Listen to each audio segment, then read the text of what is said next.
Y bien, Manuel Estela es un economista, ha sido del Banco Central de Reserva y pues no sé si sigue siendo economista del Banco Central de Reserva. Escribió un libro acerca de la historia económica del Perú en el Banco Central de Reserva, pero es más conocido por haber sido el fundador en buena cuenta de la SUNAT. Recordemos cuando la administración tributaria se refundó desde cero en el año 1990 o 91. Quien reorganizó, quien construyó la SUNAT desde cero fue precisamente Manuel Estela, un economista muy reconocido, que ha decidido lanzarse al Congreso. Nos ha parecido esa una muy buena noticia, esto por Solidaridad Nacional. Entonces lo hemos invitado para conocer un poco sus ideas. Manuel, buenas noches, ¿qué tal? Buenas noches, Jaime, muchas gracias. No, gracias por venir. Número 29 veo, ya tiene el número asignado y todo. Así es. Bueno, ¿y cómo así un economista, además muy circunspecto, muy serio, decide lanzarse al Congreso? Bueno, parece que cada 20 años tomo decisiones singulares e insólitas, porque en 1991, como tú has recordado, se me propuso hacerme cargo de la jefatura de impuestos. Y contra la opinión casi unánime de mis amigos acepté hacerme cargo de ese desastre que era la Dirección General de Contribuciones.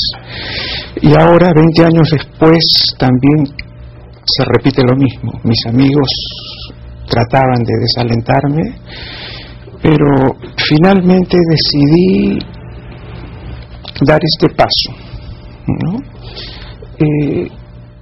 Entiendo la política como la participación del individuo en las decisiones públicas. Considero que ello es un derecho y a la vez una obligación de cualquier ciudadano, ¿no? Y se percibe que existe un desbalance entre honestidad y corrupción. Pretendo sumar a la primera de esas fuerzas. Luego, en nuestro país, la distribución de riqueza y penas es muy desigual. ¿Y penas? Sí. Ajá, ¿no? Eso no lo había escuchado, eso es una novedad. Entonces, yo creo que el gran reto... Hay que redistribuir las penas. También. Pero sí. Las penas del derecho penal, ¿te refieres? No. Las penas humanas. Las penas humanas en general. Sí, en general. O sea que hay que... O sea, que haya un poco más de equidad, ¿no? Y que la vida sea más llevadera y soportable para todos. Claro. ¿No? Y creo que el gran reto del Perú es cómo conciliar mejor la justicia y la libertad, ¿no? Y en esa tarea hay un gran rol que debe jugar la política fiscal, ¿no? Y para que el crecimiento pueda ser con difusión de beneficios, la economía y el mercado tienen que estar enlazados con la ética, ¿no? Cuando la ética falla, el mercado se convierte en una especie de jungla, ¿no? Y la ética... ¿La ética o las reglas de juego? La ley. Es que la ley represente el bien común, ¿no? Y que tanto la utilidad como el bien común estén presentes en el mercado. Ahora, el problema del Perú para mí es básicamente el Estado. Lo que falla es el Estado. Cuando hay imperfecciones en el mercado, el que tiene que corregir es el Estado. Claro. Pero un Estado débil como el nuestro no tiene esas condiciones, ¿no? Y bueno, en este esquema, ¿no? Yo creo que es importante el rol de la tributación. Después de 20 años creo que hay que repensarla entera, ¿no? ¿En qué sentido? Fíjate, Ismael Benavides, el ministro de Economía, declaró hace 2 o 3 días, dijo que en los últimos 20 años la labor de la SUNAT ha venido de más a menos en rigurosidad técnica, profesional y ética. Incluso dijo que hay que mejorar los niveles de capacitación, eliminar de raíz la corrupción, especialmente en las aduanas. incrementar la recaudación como porcentaje del PBI.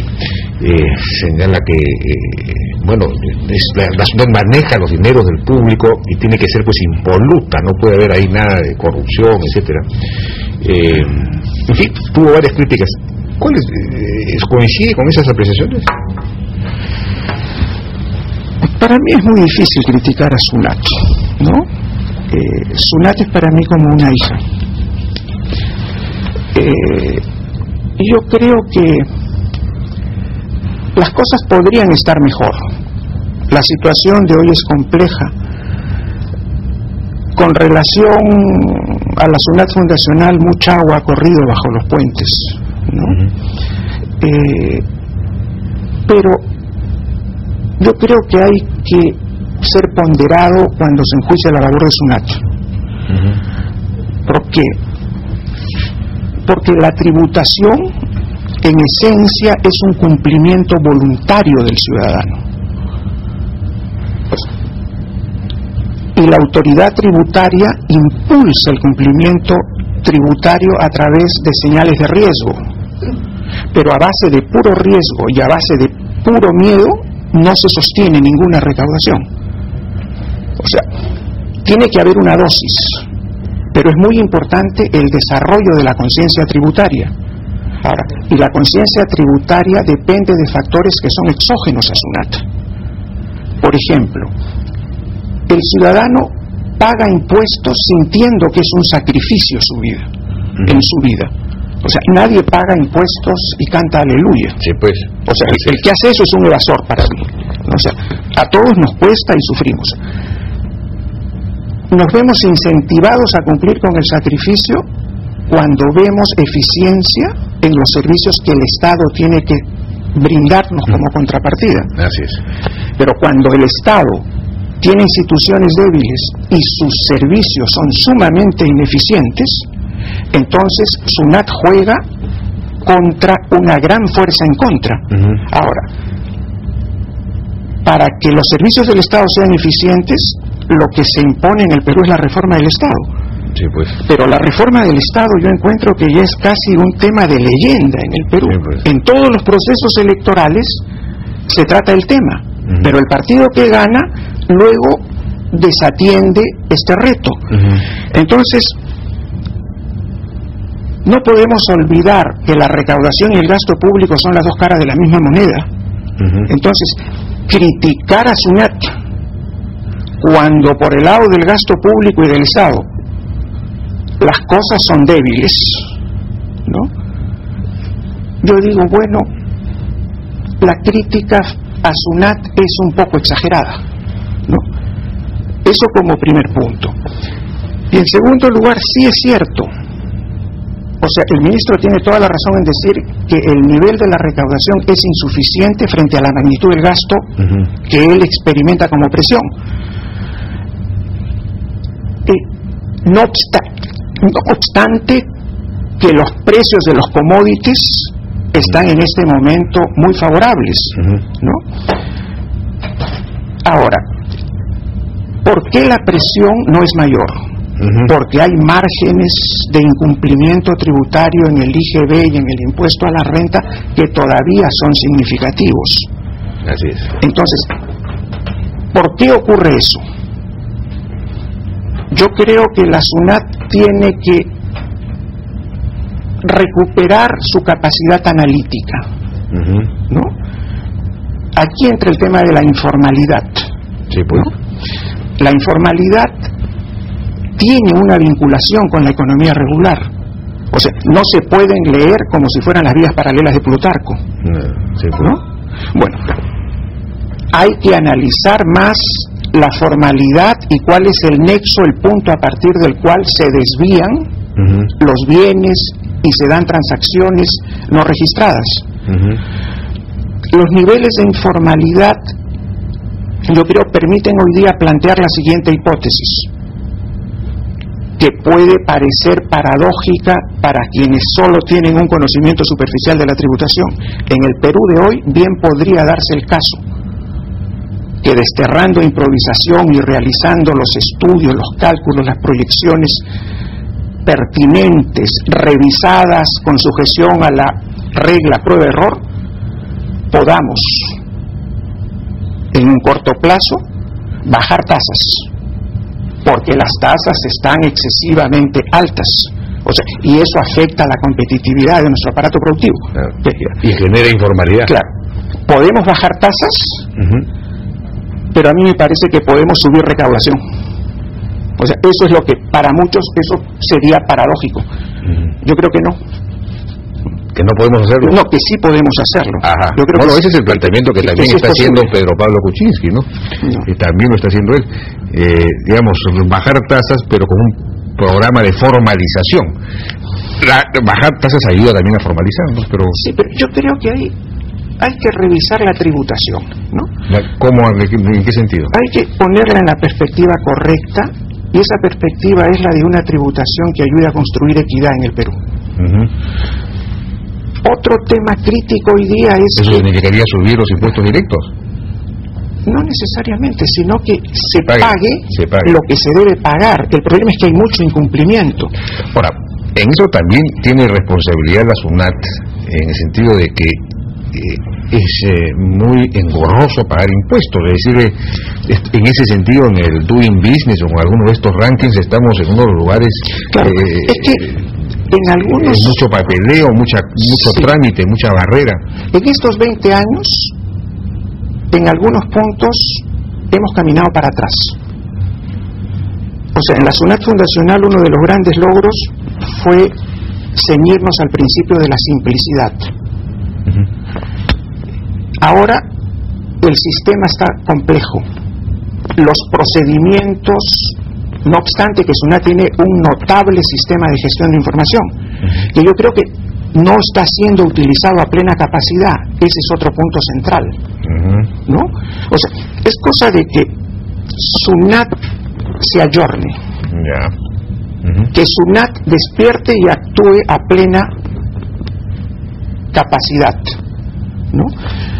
Pero yo creo que para eso hay una condición, y es que SUNAT necesita la autonomía constitucional, y ese debe ser un tema sujeto a debate, ¿no? O sea, ¿por qué hay marchas y contramarchas en materia tributaria? Eso es exógeno a la SUNAT. Porque la tributación no puede estar sometida a la influencia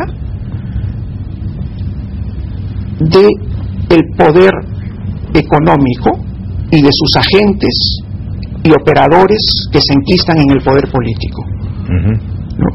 Yo creo que el dinero y el impuesto son dos variables fundamentales para tener la estabilidad macro, y ambos deben tener el mismo nivel de autonomía. ¿Pero a qué se refiere con la influencia? Por ejemplo, ¿qué? ¿Exoneraciones?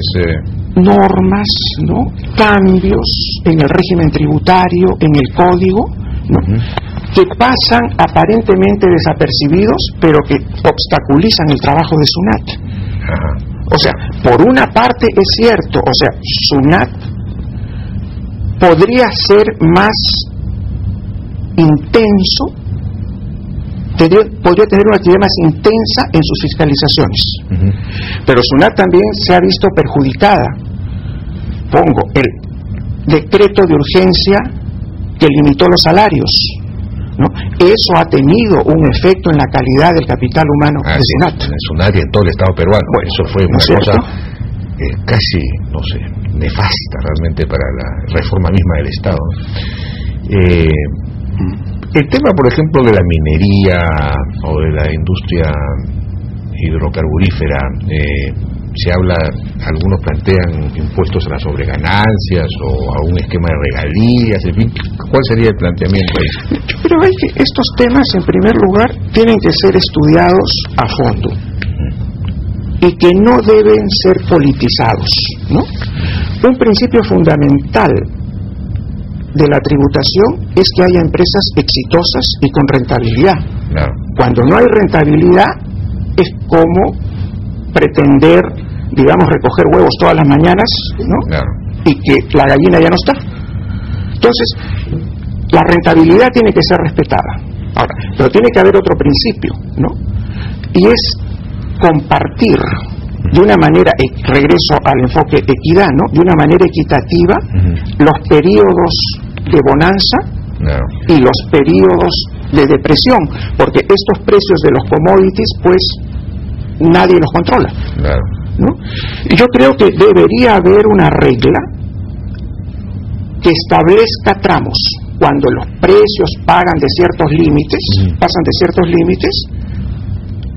una mayor imposición, y cuando los precios bajan de ciertos límites, que esa imposición disminuya, ¿no? Ir a un modelo, ¿no?, tipo lo que ya está experimentando Chile. Ellos tienen un esquema de regalías, me parece que es sobre la utilidad más que sobre el nivel de precios, ¿no? Tengo entendido. Bien, entonces el asunto es, pues, efectivamente complejo, pero claro, el gran tema del Perú, a mi juicio en este momento, es la informalidad, ¿no? Somos uno de los países con una tasa de informalidad más alta, entonces eso significa que hay mucha gente que no tiene derechos básicos, derechos laborales o derechos de otro tipo, que está fuera del marco legal del Estado, ¿no? Es un Estado débil no solamente porque intrínsecamente es débil, sino porque en realidad la gente está fuera del Estado. Así es, pero entonces yo creo que hay también esta visión de una tributación que ayude a construir equidad, ¿no?, que implica revisar todo el sistema. Tiene que impulsar una tributación que parta de la realidad, o sea, de la forma en cómo se realizan las transacciones productivas y comerciales. O sea, no se pueden establecer procedimientos desde el escritorio. Sí, pues eso es lo que ocurre. Claro. Y el otro tema es que ya está verificado, es no se pueden pretender aplicar procedimientos tributarios que son adecuados y han sido pensados para el mundo urbano en el mundo rural. Así es, ¿no? Así es. Porque, por ejemplo, pequeños productores agropecuarios asociados, y tienen que asociarse porque es la única manera en que ellos sobreviven en el mercado, para tener acceso a las ventajas comparativas, ¿no? Bueno, en masa exportan una cantidad significativa, pero a nivel micro ellos están en niveles de subsistencia. Entonces tiene que haber una tributación acorde con esa realidad. De acuerdo. ¿No? Porque de otra manera aplicar una tributación que no es coherente con ellos produce el efecto contrario que tú señalabas. Claro. Ellos están camino a formalizarse, pero las propias normas los impulsan a regresar a la informalidad. Sí, pues. Bien, Manuel Estela, candidato entonces al Congreso por Solidaridad Nacional con el número 29, ha estado tapando el número 9 toda la entrevista, pero ahí está. Suerte, pues, ojalá que efectivamente pueda ingresar al Congreso una personalidad, un profesional del nivel de la talla de Manuel Estela. Gracias. Vamos a una pausa, regresamos con Ricardo Vergara, que es miembro del Consejo Consultivo de SACE, es un sociólogo experto en temas de desarrollo regional, descentralización. Con él vamos a conversar acerca del proceso de descentralización. Hoy están todos los presidentes regionales acá, están presentándole a los candidatos la agenda de la descentralización para los próximos años, algo sumamente importante. Regresamos.